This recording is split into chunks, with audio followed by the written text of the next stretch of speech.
Hello, and thank you for joining us here on the Neutral Zone. I am Phil Milani, joined as always by my trusty sidekick, my partner in crime.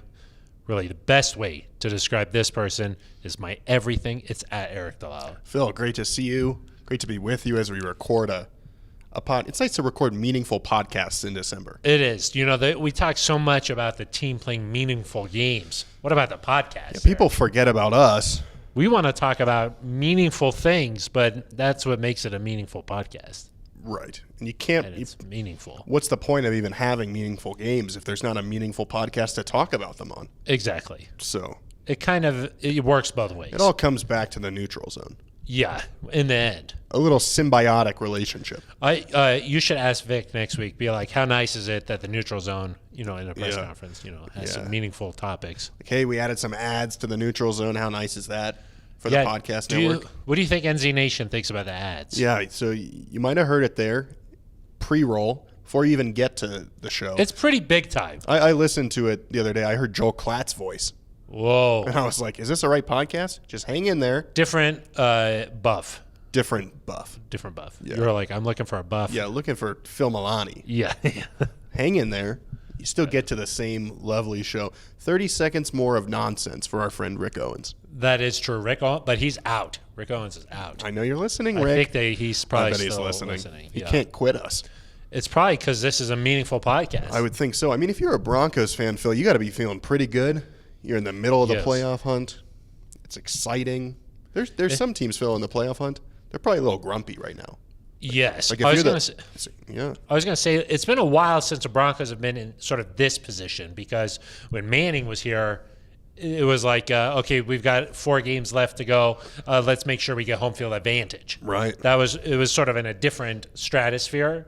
You have to go pretty far back to the Mike Shanahan days when the Broncos were sitting around 500 here with 4 games to go. Yeah, and I think the Broncos, they're excited about this playoff push. There's an energy around the building, and it's nice for the Broncos to have that, because I think there's some teams in this mix, like the Buffalo Bills are 7-6. They're not excited to be 7-6. No, they're not. They're probably pretty grumpy. Like, when you're talking about an energy in the building, are you talking about like how this morning when we came in, there were cinnamon rolls in the cafeteria? Yes. Is that what you're talking about? Yeah. Yeah. That's what we want. That's a nice energy. Yeah.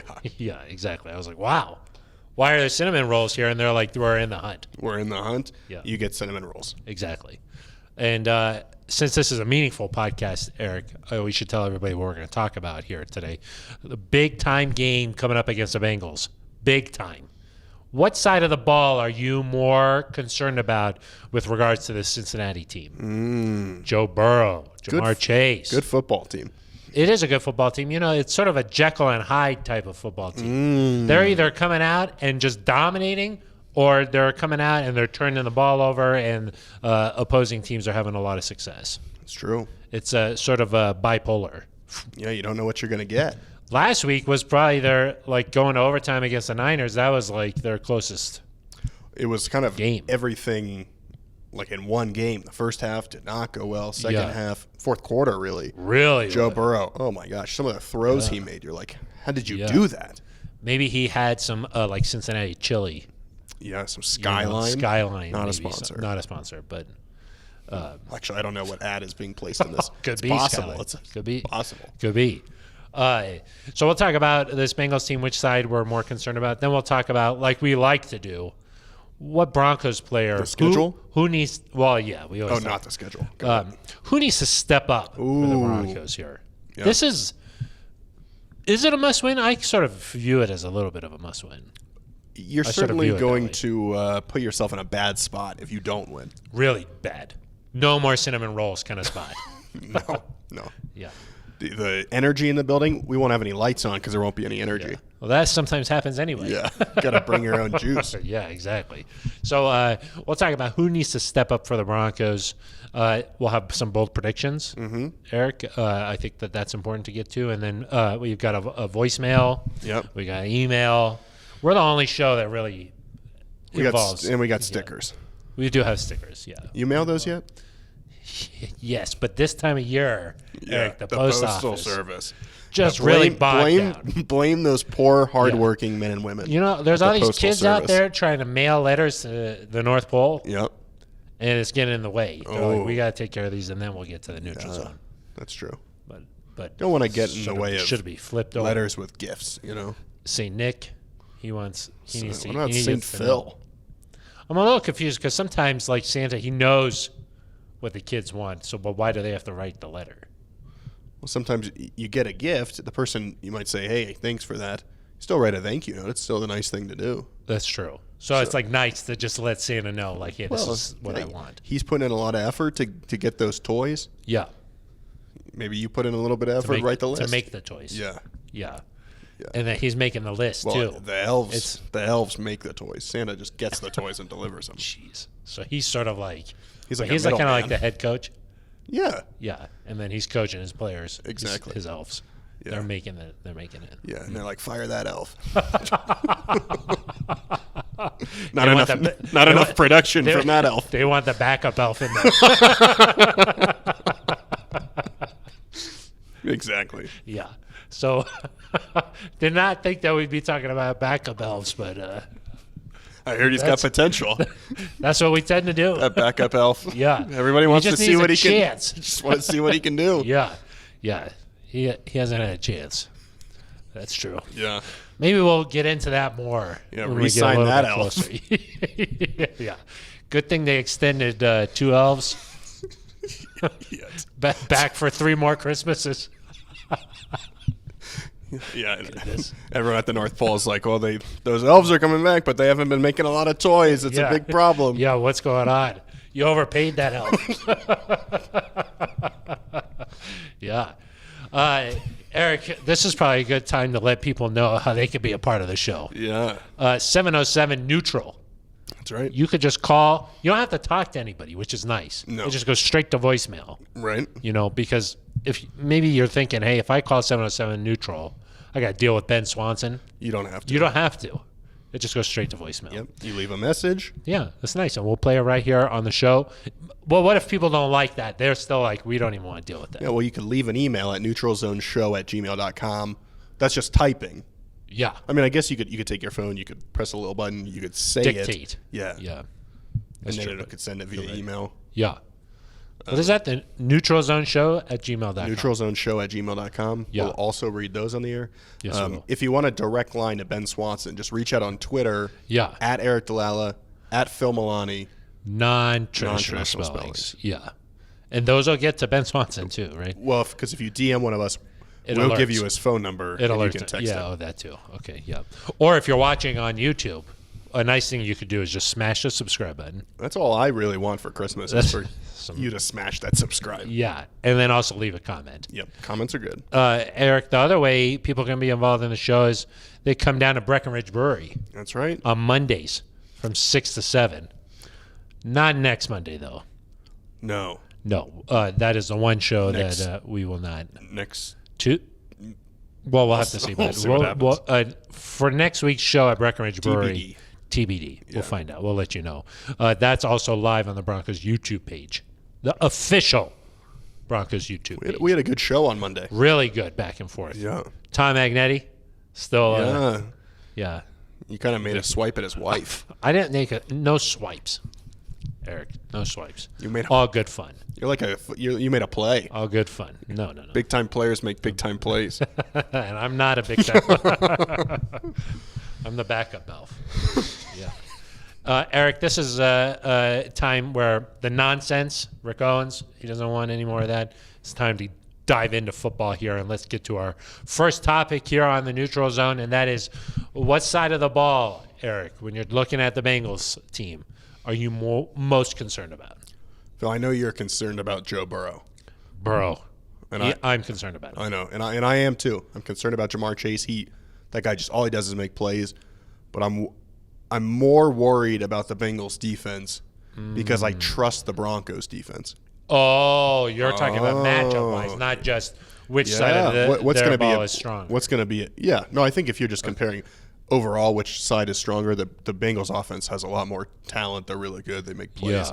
But when I look at it, I think The Broncos defense has found a way to eliminate these big plays. They let teams move the ball a little bit, but they've been really good. I think just over 17 points a game all year. If you take out some of those defensive touchdowns by the other team, that goes down even more. They've been really good over the last few weeks. They shut down the Chargers. They shut down the Cowboys. Obviously, they shut down the Lions. So that's not quite the same Did a good job level. against the Chiefs. Yeah, and so they're playing at a level where I think, it might not be perfect, but I think you can at least kind of battle with Joe Burrow, force him into mistakes. They turn the ball over. The Bengals defense, though, Trey Hendrickson, their defensive end, he has a sack in 9 straight games, so the NFL record is 11 straight games. Will it end this Sunday? He's closing in on that. Okay. We've seen teams be able to get to Teddy Bridgewater. The Broncos give up a decent number of sacks. You don't want to see Teddy get hit. The Bengals secondary is good. Jesse Bates is one of the more underrated safeties in the league. I just wonder. Chidobe Awuzie. Chidobe. From CU. I just wonder, are the Broncos going to be able to get to the mid-20s, which I think in this game is what you're going to have to do to win. Yeah. I mean, I think, though, when you look on paper, this Bengals offense is really explosive. We saw what they did in the fourth quarter against the 49ers. Even if you think that you've got them down, they just need a spark and they can get going. Jamar Chase is having an outstanding rookie season, 10 touchdowns for him. 10. That's wild. That is a lot for a wide receiver, right? His play on the first touchdown from Burrow against the 49ers, did you see that? No. Joe Burrow's running around outside the pocket looking like Mahomes.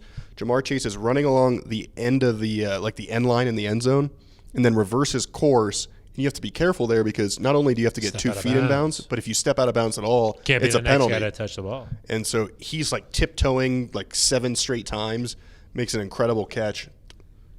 I asked Vic Fangio that today. I was like, how do you deal with that when they're just running around and making playground plays? It's going to be hard to stop. Yeah, and Burrow does not look like a second year. I mean, he didn't even really play that much last year because he got injured.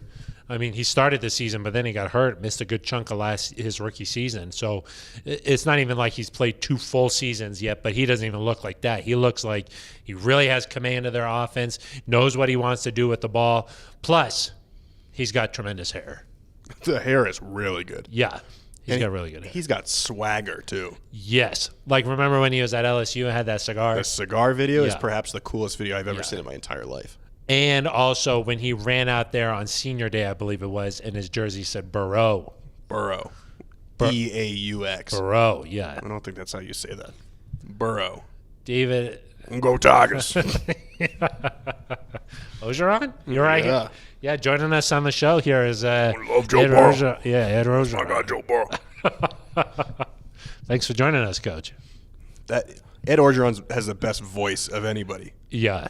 Except for maybe like Vern Brian Lundquist. Kelly is trying to. No, gosh. No. That's Phil as a Southerner.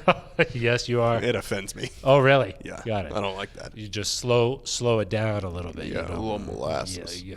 Right there. Oh. Yeah, I don't like that Brian Kelly tried to turn it on. Yeah.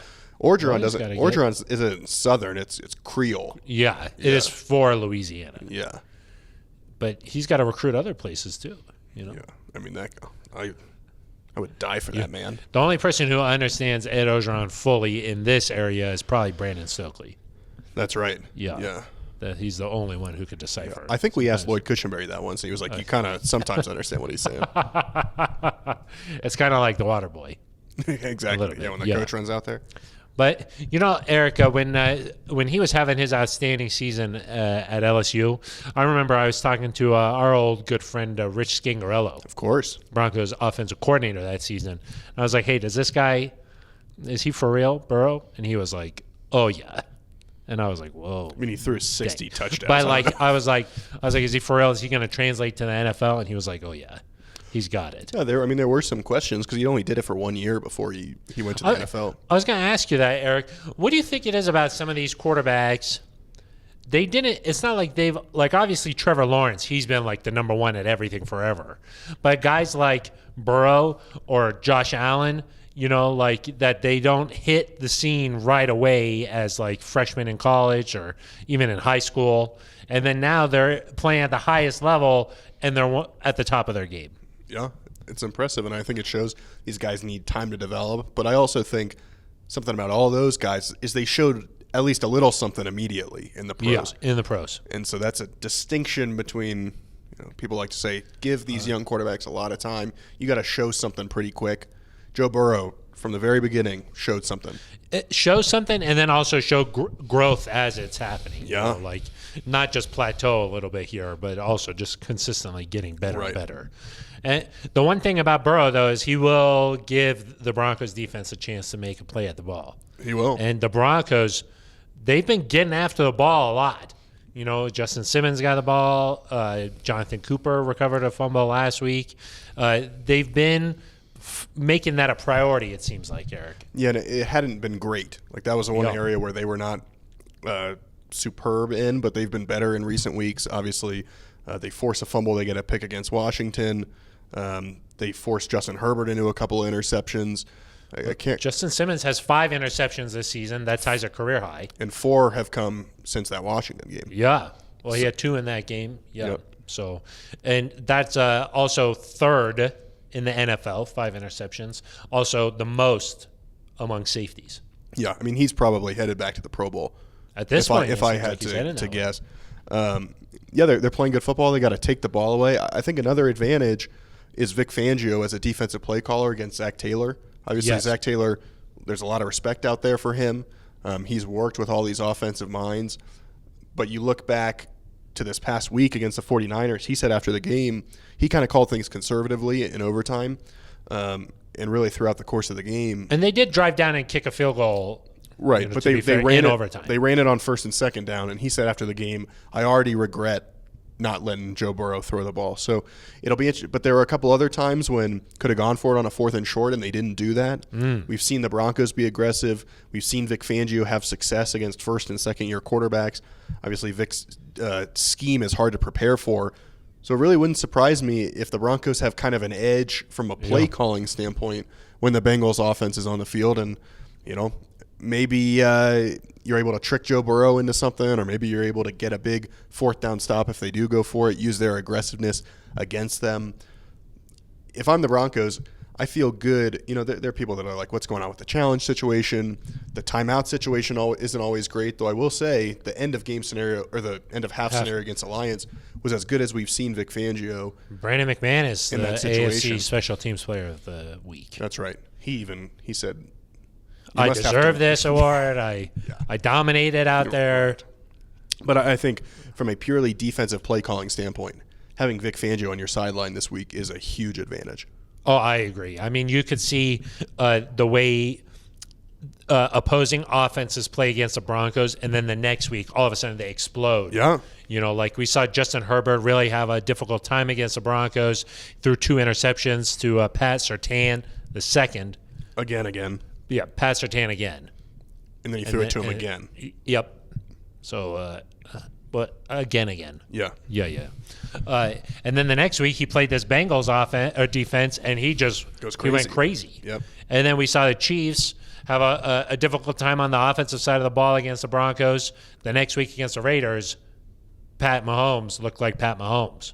Yeah. So, and I think we saw Washington have a hard time against the Broncos. They go out and they beat the Buccaneers a week or two later. The Cowboys certainly have had some big wins since then. Yeah, they have struggled a little bit. So you've seen this defense kind of. People like to draw quick conclusions. We do the same thing, but week 4, 5, 6, we're like, oh, this defense isn't as good as you expected. It's kind of finally reached the point where you're like, this is what we thought it would be. Yeah, turnovers, a lot of. They're second in the league people in making scoring. plays. The amazing thing, Eric, is that the pass rush situation on the edge has not been elite, I guess I would say. Malik Reed obviously didn't play in the game last week, was on the COVID list. Bradley Chubb working his way back.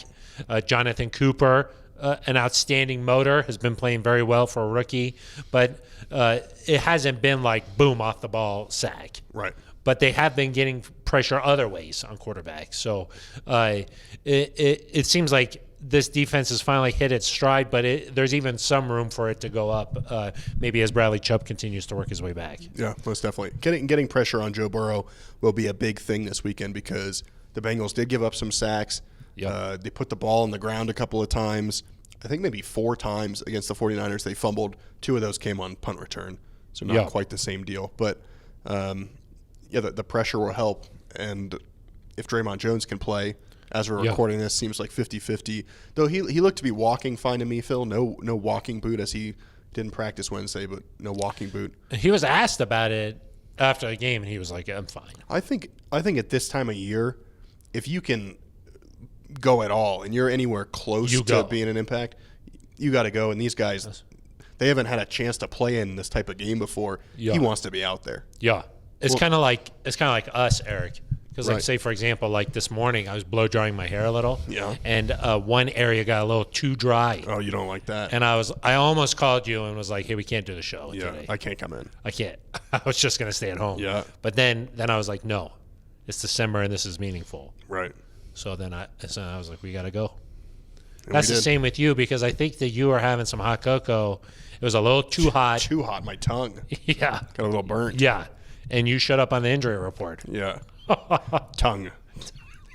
Tongue. Yeah. But you know what?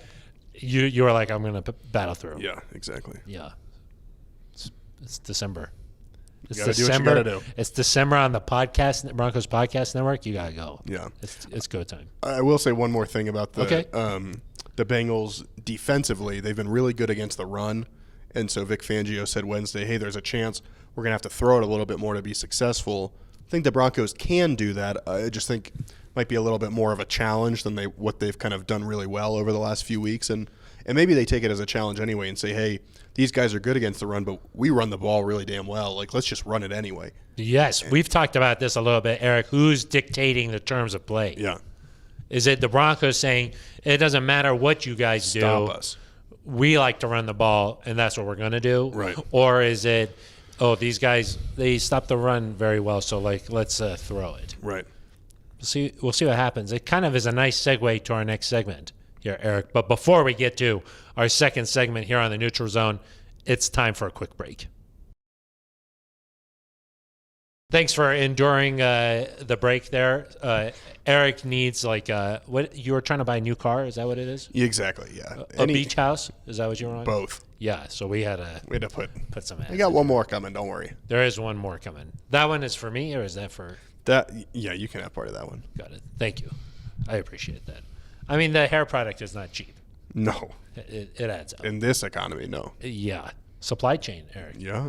Let's get to our second topic here on the Neutral Zone, and that is who needs to step up for this Broncos team coming up on Sunday. It's a topic we talk about often here on the Neutral Zone, and the Broncos, they've been having success out there on the field, but there's still a couple guys maybe that could even just a little bit more out there.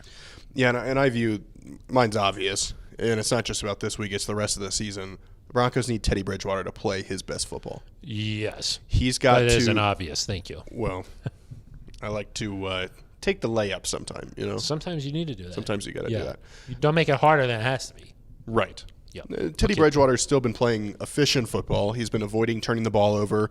He had those 2 interceptions against the Chiefs, but other than that, he's been playing clean football for a long time.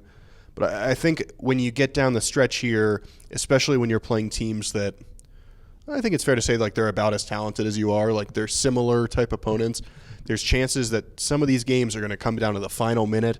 It's going to come down to who can make that big time play before halftime with 2 minutes to go in the game. You know, when you get Cortland Sutton or Tim Patrick open down the field, even if it's just a little bit, can you connect on that and make a 40-yard gain or something that changes the complexion of the game? Teddy Bridgewater, I think for the most part, has done everything they've asked him to do, and he's certainly been an upgrade, and he's one of the big reasons why they're in this position. But for them to win, listen, at this point, it's not good enough to probably just go 2-2. Like you need to go on a run here where you probably go 3-1, and so you just got to elevate your play a little bit. Teddy's done that before. I think he can do it again, but he's a guy that the Broncos will go as Teddy goes over the final 4 games. I agree 100%, Eric. I think that, one thing to keep in mind as the Broncos head into this final 4-game stretch here is just let's remember where the Broncos have been. Yeah. We're talking about 5 wins a year ago. The Broncos already have 7 wins now, and there's 4 more opportunities. And I think the big difference, you hit on it there, is just the play at the quarterback position. Not turning the ball over gives this Broncos team a chance to win. But like you mentioned, once you're facing some really quality opponents here, Eric, there's usually 2 or 3 plays that will define the outcome of a game that you'll look back on and you'll be like, the Broncos either made the play or didn't make the play. And when the ball is in Teddy's hands every play, a lot of that rests on his shoulders. Now, I was going to say Courtland Sutton on the offensive side of the ball. I have a defensive guy, too. Okay. But on the offensive side of the ball, I do think that one of those plays that is going to determine the outcome of the game, it needs to be a Courtland Sutton catch, in my mind, because eventually teams on the defensive side of the ball are going to just load the box completely. And they're just going to say, if you want to try and beat us, it's going to have to be Teddy throwing it over the top. And when he's hit on those, like last week, I thought that the play to Fant, I think it was like 32 yards or something. They connected. They hit on that opportunity. And when you hit on those chances, it keeps the defense honest. And I just think that Courtland Sutton, he's been quiet here. He's had a couple of big games. The Jacksonville game earlier this year was good. He had a touchdown against the Raiders. The Steelers game was really good. But he's been quiet. And I think that he's been sort of a sleeping giant, maybe. Do you know what I mean? And us Giants, we stick together. Right. So I do think that he's going to have to make a play that you're like, okay, he's still that guy. Yeah. So I like to see that. I like to see him have, there's a difference between targets that are just like thrown in his direction or targets that are like, hey, let's try and make an actual catch here. He hasn't had some of those where it's like, let's just go up for a 50-50 ball, and like, let's see what Courtland can do. He hasn't had a lot of those opportunities where he can box out a defender, those types of things. But I do think that he's going to have to make a play. Might not be this week. It might not be the next week. But one of these teams is going to force the Broncos to execute, and he's going to have to make a play. And I think it's a luxury to know that when you need that, Courtland and Tim and Jared can do it. And so it's not like you're relying on some wide receiving cores we've seen here in the past that don't have the talent they need. You've got the talent you need. You just got to kind of go out there and do it. One area, Phil, where Teddy and Courtland are both going to have to be really good is the red zone. Yes. The Broncos last week had 5 red zone trips. Good. But that's kind of unusual. Right? Like we've seen generally the Broncos are going to get about 3 or 4 red zone trips. If you can go 3 of 4 or you can go 4 of 4, you're going to have a lot of points, or not a lot of points, but you're going to be in the mid-20s, and you're going to be able to, I think give this defense what it needs to win a game. If you go 2 of 4, you go 1 of 4, you're not going to do enough. And so really those critical areas are really, really important. The Broncos 8 of 8 at home over the last 2 weeks. In the red zone, scoring touchdowns, and then in Kansas, last two games at home, yeah. And then they weren't as good in Kansas City. I think 1 of 3, if I remember correctly. I think you asked Teddy Bridgewater that after the game, right? The red zone, yeah. Yeah, and then he was like, if I remember correctly, we stunk it up a week ago in Kansas City. So yeah, he remembers. But I think as long as they're able to do that, you're going to be fine. And listen, I think Teddy's played good red zone football the last couple of weeks. Yeah. They've run it well when they need to. Albert O said we're unstoppable when we run it well in the red zone, which is, I love that quote from Albert O. He's unstoppable. Quiet, but. Yeah, but sometimes he'll just deliver a little line like that. Teddy's taken off to run a couple times. He's found some guys for touchdowns. Their scheme, the play design has been good down there, I think. So that's an area where both of those guys are going to have to be good. I do think the Broncos have the weapons in the red zone to really excel. They've got size. Albert O is particularly good in the red zone, if you ask me. I mean, the guy can stretch out for, and dive to the goal line. We've seen him do that a couple of times this year. Yeah. And even in the end zone, he can make big catches. Courtland, obviously. Tim Patrick, obviously. So, and they can run the ball in the red zone, too. So, yeah. My defensive guy who needs to step up is Bradley Chubb. See, now that's an obvious one, too. Yeah. I do think that as he works his way back out onto the field, his conditioning will get better, and I think that he'll eventually get there. But hopefully that is at an accelerated pace here. He's played in 2 games, right? Yes. Back, I believe. That 3 games. Oh, yeah. The Chargers game was his first Yeah, one he back. didn't play much against the Chargers. Yeah. So I do think that pass rush is going to have to make some – they're going to have to beat some guys on the outside a little bit, just to help this defense. I do think the secondary is playing at an elite level. We'll see what happens with Kenny Young this week at the linebacker position. He's in the concussion protocol. But I just think to help out some of these guys, they're going to need a little bit more of a pass rush. Yeah, no, I agree with you. And I think if you look around the rest of the defense, really, if guys just keep doing what they're doing, you're going to be in pretty good shape. Maybe if I'm going to pinpoint one guy, it would We're going to name names. It would just be Draymond Jones to continue to play at this high level because since he's done that, that's going to help Chubb. It's helped the back end when you get pressure. Interior pressure is still hard for teams to deal with, and he's just kind of shown what you thought he could be before the season. I think the Broncos need him to keep playing at that level. One other guy that maybe sticks out, Phil, is Ronald Darby. Oh, yes. Justin Simmons. I think Ronald Darby's been pretty good. Uh-huh. When you don't hear the guy's name a lot, it means he's not making that many interceptions, but he's also not giving up a lot. Right. And he gave up a few passes against the Lions. I just think that Justin Simmons is so good. Kareem Jackson is playing really well. You know what Bryce Callahan does in the slot. Pat Surtain, you know how I feel about that guy. And P.S. again. Exactly. Especially with this week when the Bengals have 3 really good weapons.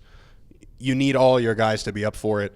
So Ronald Darby's a guy. Keep an eye on him. Can he deal with, T. Higgins if he's on him for a snap? Can he deal with Jamar Chase if they move Jamar Chase around? That'll be something to watch. Surtain's played Jamar Chase before, and Burrow. Yeah. So he's got a taste. He knows what's going on. I think Burrow smoked him the last time they played. What? Yeah. That's not good. No. That's not good. I actually don't know if it was Surtain or not, but Burrow I do Burrow think had that, a good game. I've seen highlights of Jamar and Surtain. Yeah, that'll be a good matchup. That'll be fun to watch. I wish that we don't see the Broncos do this as much, but if they traveled Surtain, that would be fun. That was like an actual matchup that was just all day. Because more it's like, is Jamar Chase on this side where Surtain is? Well, yeah, and you're passing him off. He's running from different zone to zone to zone.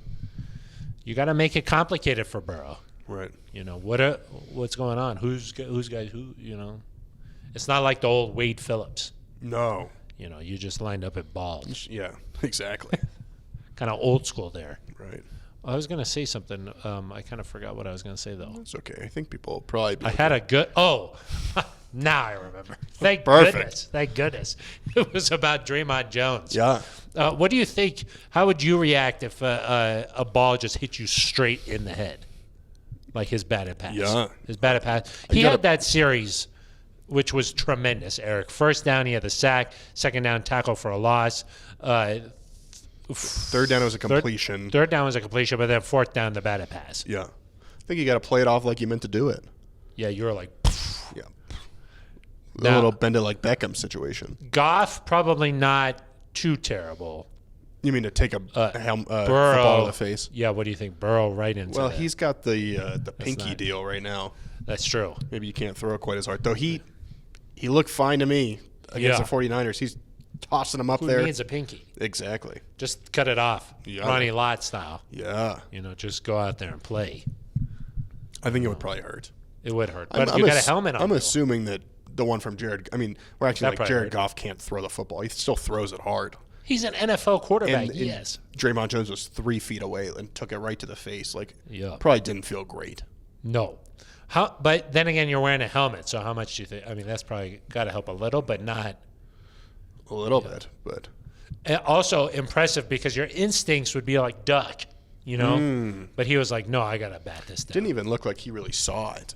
Yeah. It was like he was behind a guy and then boom, right in the face. Yeah. That's tough. You got to watch out. Yeah. It's kind of like The Hangover, where he tases him in the face. Right. Yeah. Okay, Eric, let's get to bold predictions. Oh, okay. Are you ready? Yeah. Okay, we like to do bold predictions here on the Neutral Zone. That's where we tell you what's going to happen in the game before it even happens. Seems kind of nice. pretty smart of us, huh? Do you have one ready to rock, or do you want me to? Go ahead. I was going to say I do think Bradley Chubb will record his first sack this week. Okay. Is that bold enough? 1 sack? Well, he hasn't had any this year, so Yeah. I Okay. do think that's pretty bold. Okay. Yeah. Like if you were buying like a pack of colors, like markers, Uh-huh. this wouldn't be in the classic area. It would be like the bold colors pack. Mm. Do you know what I mean? Yeah. Not a sponsor, but What, bold. markers? Yeah, Crayola. I don't think you'd said that until Well, just now. Kroger brand marker. King Super's markers. Yeah. Good. Yeah. Okay. I will go with what? I'm waiting here for you. I want your. Yeah, I want it. I'm trying to say it. Oh, you're gonna build it. Yeah. Okay. Yeah, Slow. build the slow momentum. burn. Got it. I think Joe Mixon Ooh, we will haven't have talked about him. will Yet. have fewer than 50 rushing yards. Okay. Is that because the Broncos defense has shut them down, or is that because they're playing from behind a little bit? Maybe a combination of both. I think this Bengals team, for as good as Joe Burrow and Jamar Chase are, they still like to run the football. I think Joe Mixon has the second most carries. They try to get him involved. The Broncos' run defense, hopefully Kenny Young is able to come back. We still don't know that yet. That is a big deal. Big storyline. Yeah, Yeah. because he's been tremendous. Yeah, but I think they're going to do enough to contain Joe Mixon, Okay. keep him under 50 rushing yards, Okay. and kind of dare Joe Burrow to beat him, and hopefully you got the secondary to match up. Okay. I like that. On the offensive side, Eric, I'll say the Broncos, another opening drive touchdown. Wow. Last week, of course, against the Lions, 2 in a row. 1 drive, touchdown. 2nd drive, touchdown. Boom. Yep. I'm not going to go crazy like that. Okay. I'm going to say, are we losing juice? No. No, There's a lot of juice in this building. Said cinnamon rolls. Okay, I'm going to say they do it again, though. Opening drive touchdown. Opening drive touchdown. Wow. Okay. That's pretty bold, huh? Yeah. That one was bold. I think the Broncos will again be perfect in the red zone. Ooh. 3rd week in a row at home. Hopefully it's not just like 1-on-1. Well, it'd make it easier for my prediction, but That would be. That's Which true. is most important. you're right. The predictions, yeah. How have we been doing on predictions? I think we've gotten them all right, is what I I think heard. so. That's Yeah. Swanson sends us that kind of information. Right. And it just says 100%. Yes. It's nice. Okay, score prediction. Yeah. You want me to go first? Sure. Okay, I'll say last week I predicted a little too low. Too low. Too low. Mm-hmm. I'll say this week the Broncos get to 26.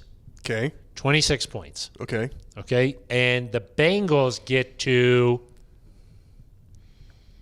23 points. 23. 26, 23. I think so. Okay. Is that too high? That might be too high for the Bengals. Well, I'll say 26-23. Okay. I do think it'll be a close game. I think that Bengals offense is pretty dynamic. I think they'll be able to do some things. I was pretty confident last week in the 10 from the Lions. Yeah. So I don't see this Broncos defense giving up 23 points, but I'll say it anyway. Let's just Okay. I don't see it, but let's do that. I'm going to say 24-20 Broncos. So Another close game. I like it. Another Yeah. close game. I think the Broncos hold on late. Oh, not like score. I thought maybe kick a field goal late or like sort of. Like I think that They're holding on. I think 24, maybe you go up like 24-17 or 24-14 or something like that. The Bengals show they're never out of it. Uh-huh. And so I think Joe Burrow's going to have a chance at the end to win the game, 24-20. They can win the game with a touchdown. I think the Broncos make that big stop. Maybe kind of like feels like the signature win. A 4th down stop, and it's like, boom. Maybe. Or maybe you get a pick in the end zone or something. Okay. Oh, that close. I think they're going to – these guys move the ball, man. Yeah. Yeah, 24-20. I think it's a nail-biter. I think it's a great football game. But I think the Broncos – I feel pretty good about the Broncos being able to win this football game. I don't know how I feel. You look down the stretch, the Chargers, the Chiefs. I don't know how I feel about those two games, but I feel pretty good about the next two. Yeah. No, I agree. Eric, at this point in the season, how are you feeling about this 17 games? Because it's throwing me for a little bit of a loop. Because I'm like, I know that Christmas is here and then like New Year's, and that's usually the end of the regular season. The fact that there's 4 more games, it kind of feels like there's still a long way to go. There is. And I kind of like it from a Broncos perspective because it feels like you're kind of finding your stride right now. Yeah. Broncos are playing their best football. Best football of the year. You've kind of figured out your the way you want to play. Yeah, your recipe, your MO. You know, like they're playing good football. And the way they played earlier in the year, losing to some of these AFC teams, right now you've got the chance to kind of make some of that up. If you only had 3 games left, you're probably in a worse position if you're the Broncos. So wish there were a couple more cupcakes left. There are no more cupcakes, just cinnamon rolls. Like the Chargers get to play the Texans, I think, over the next 4. Yeah. I'll say the Broncos have lost to all of the other AFC North teams this year. They have. And Vic Fangio was asked, hey, you got to remind the team to, like, tighten up that chin strap a little bit, just like this is going to be a physical game. And he was like, no. They'll see the tape and they'll know to do it. Ooh. Yeah. Well, the Broncos were 3-0 against the NFC East, and then they lost to the Eagles. So maybe a little flipperoo. Yeah. A flipsy. Phil, how much are you paying attention to what's going on in the rest of the league? That is all I do. Yeah. No, I was watching those games. I was watching that Bengals 49ers game very anxiously. Good game. I was watching that Bills Buccaneers game anxiously, and those both fell in the favor of the Broncos. Yeah. I do think this is the time where 4 games left, start to pay attention to what else is going on.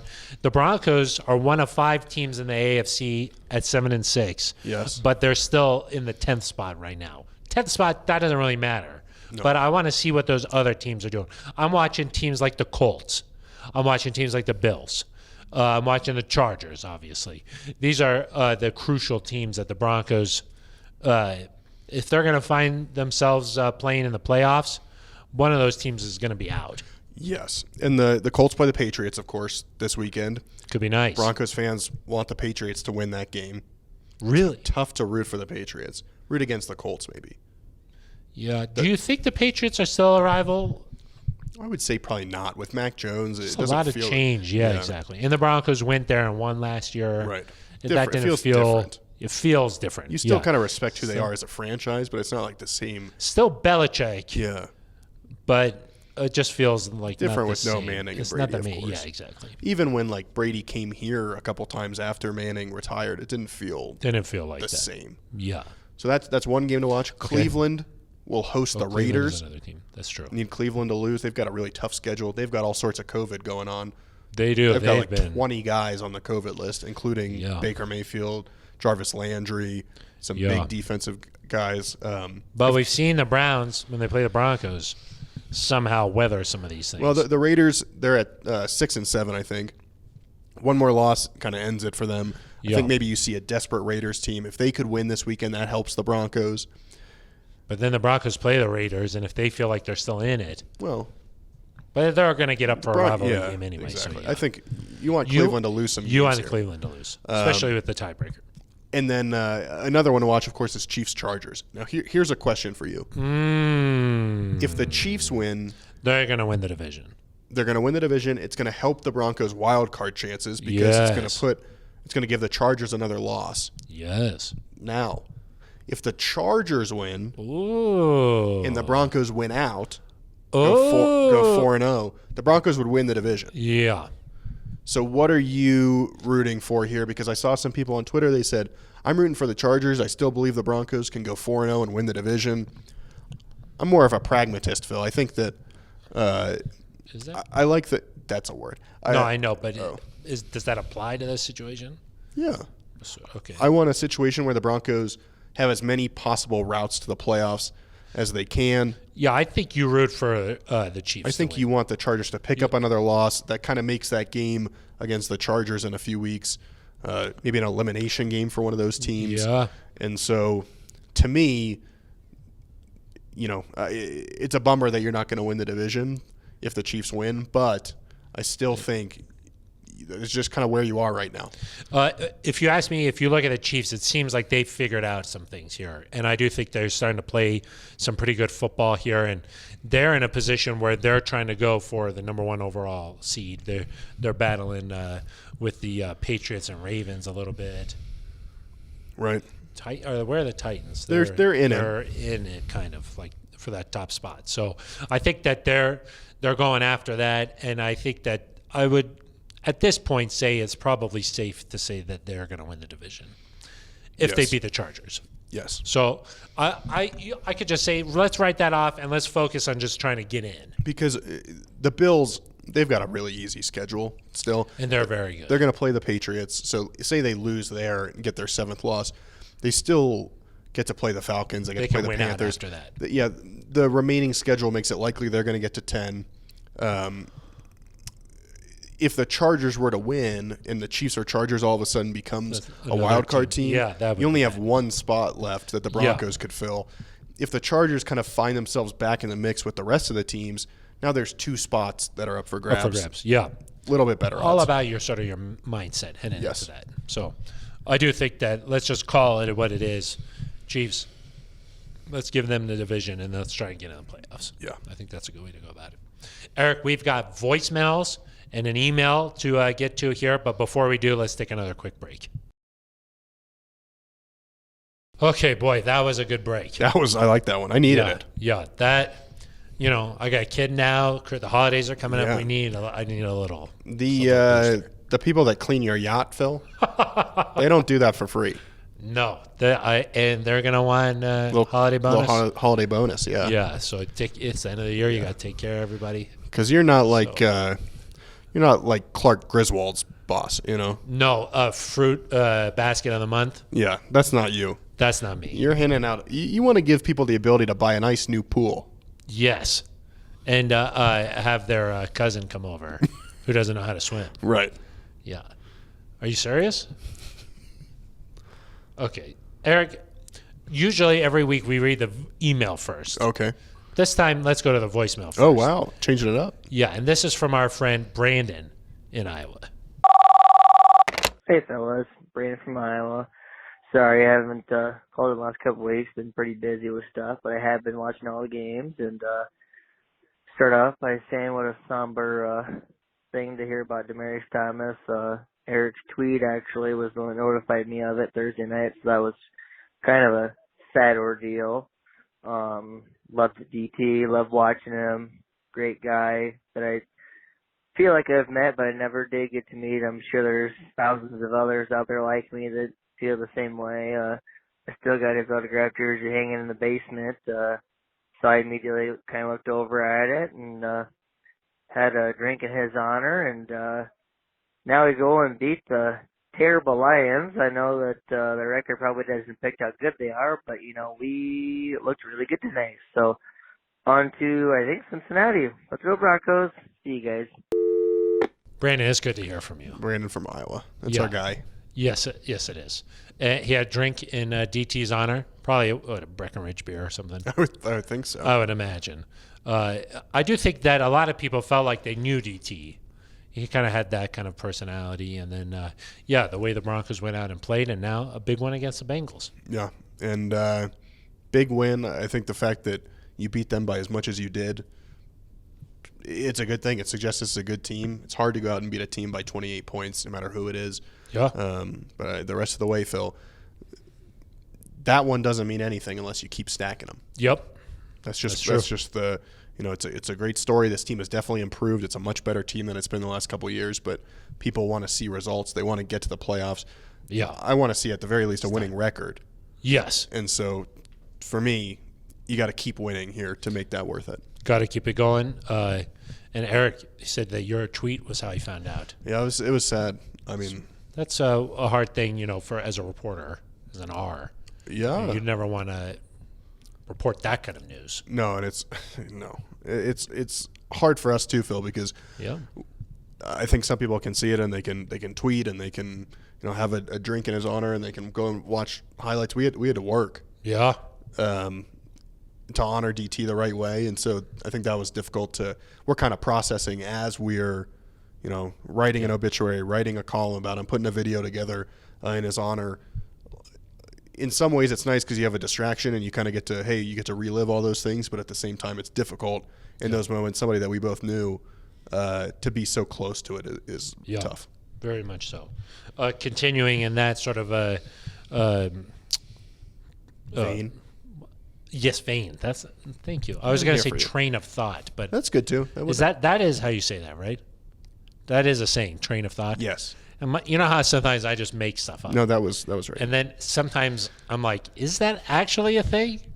And then I just stop talking, and that's not good podcasting. No. Yeah. This is from Andy Maines. Okay. Appreciate it. We haven't heard from Andy in a little while. Yeah. So thank you for reaching out. R.I.P. DT, always one of my favorites, and my sons too. Love you, DT. Yeah. So thank you, Andy. That a lot of kids really like DT. Yeah. A connection there. He was young at heart, I would say. A lot of joy. I think. Yeah. Certain people just have a way of connecting with kids. You know, they like have this playful spirit about them a little bit, and they just kind of have a way about them. And DT was certainly that. Yeah, he was a heck of a guy. Yes, he was. Eric, let's get to our final segment here on the Neutral Zone, and that is shout-outs, and then also just goodbye. So, yeah, shout-outs and goodbye. Yeah. I mean, we just talked about DT. I think a bunch of different people deserve a shout-out for kind of the work they did after DT's passing. Justin Simmons committed more than $5,000 to the Boys and Girls Club. That meant a lot to to Demaryius Thomas. Several teammates, Shelby Harris, former teammates, Max Garcia, I saw, Kayvon Webster, I heard. A lot of guys donating in DT's honor. I know a lot of you in the Denver community did the same thing. They received somewhere between 50 and 100 donations of $88 in his honor. I saw Kyle Clark from 9 News tweeted something out with a different organization. They raised a lot of money in his honor. I think $15,000, $16,000, something like that, in DT's honor. And I'm sure that will continue. And Phil, we've talked about how we hope there's some sort of recurring fund or scholarship or whatever it might be in DT's honor. But I think he would, everybody talks about that smile at DT's. I think he would be smiling if he saw kind of the impact that people had made in his honor this week. Yeah, most definitely. Well put, Eric. The community was so important to him. He was always out at the Boys and Girls Club doing that kind of thing and making an impact much more than just a football player was Demaryius Thomas. So nice to see that. And Justin Simmons continues to do great work in the community. He had a little fundraiser the other night at the stadium doing nice things. And I know that this time of year, the Broncos and a lot of the players like to give back, especially around the holidays here. So yeah, Kareem Jackson had a toy giveaway, kind of a shopping situation for kids at the Boys and Girls Club as well. A lot of players adopting families, taking care of all their Christmas gifts and that kind of thing for the holidays. So this time of year, the Broncos, they're sort of the number one team in town, and they're also the top dog, sort of to say, sports-wise, fandom-wise, but they also take that responsibility seriously in the community. Of course. And, of course, shout out to Liz Gerald. I was going to say, and the community department for their role. Yes, making it so that's possible for the players. Yeah. The players, Eric, they got a lot going on. Right. Kind of like you, Like you're trying to, get ready to do the show and everything. There's a lot time to set up everything, That's a lot. So, all right. I think that's probably going to do it for us. If you like to watch on Monday nights, we are not doing the show this Monday at 6 from Breckenridge Brewery's farmhouse. But we will we'll let you know when it's going to be. We'll be back to make it a farm home. We will be. We'll let you know what's going on. So just stay tuned. Make sure you follow at Eric Dalala with an A, at Phil Milani with a PH. Non-traditional spellings there. That's true. You can also follow the Broncos Podcast Network. That's right. They'll have an update on when we'll be doing our next show at Breckenridge Brewery. So if you'd like to also be a part of the show, 707 Neutral. You could be just like Brandon from Iowa. Not exactly like him because there's only one similar Brandon from Iowa, but you could be on the show. Right. And if you don't want to, maybe your voice is hoarse after screaming at your TV all day. How could you? You could leave an email at neutralzoneshow@gmail.com. Yep. You could also leave a comment while you're watching on YouTube, and then also smash the subscribe button. I mean, that's the kind of the natural. That's the same vein of thought as you might say. That's a train. Train vein. Yeah. And we really play it up for the YouTube audience. We love it. We get it all love set up YouTube. here. We got a beautiful studio. It's dark back there. It is. It gets dark this time of year, early. It does. Pretty early. So I think that is going to do it for us. Thank you for all of your emails and comments. AJ, maybe next week. Maybe next week. Let's see how Teddy does this week. Yeah. What should we make a deal with AJ? Like if Teddy throws 3 touchdowns this week, He can say whatever he wants. AJ, we promise you'll be on the show next week. I think that's probably a good deal, right? That's a win-win for I everybody. think so, yeah. Yeah, that's a win. 3 touchdowns, AJ. That's a win for the Broncos on the field, probably. That's a win for us here on the neutral zone, and it's certainly a win for AJ. Yes. So a win-win-win. Michael Scott would approve. That he would approve.